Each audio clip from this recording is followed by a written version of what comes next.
là cái chút mang về đó thì anh anh cũng khát chút xíu bao nhiêu cần phá chúng bỏ khát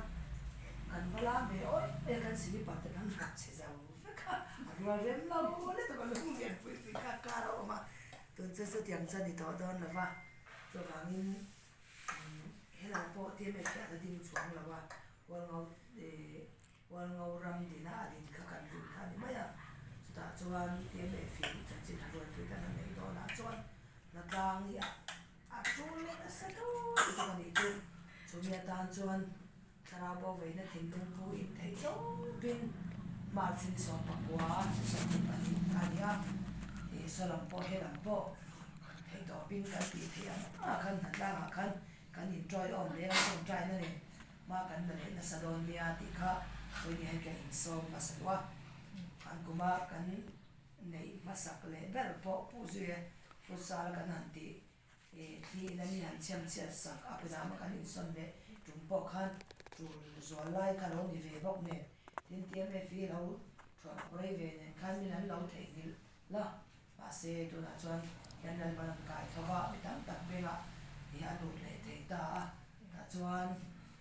hemi zo na hian bo na tu ni kau san chap ni lo thei to pa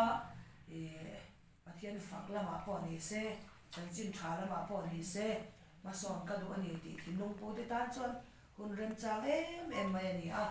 chu chu voi ne hian wong so yang khan kan soi zawa a hun a thlenganga pathian ni ruai kan vai thei to pin in khom na un te kan bang le don nia ti te khan ni sela ti chon tong trai na ma ni mi man tong trai na po tong trai na lo nei se torin voi ni han kan in cha thal le tu po ka ni ti kha ruai pui chung changa ani sela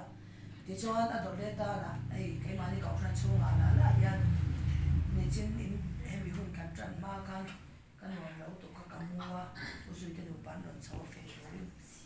inu khong ei ti thong bi chu ka sila amua antia roi pui khan ni som pa kwa ni ta chu me ma in ni khat kar le ni ko kar ki kar ni hun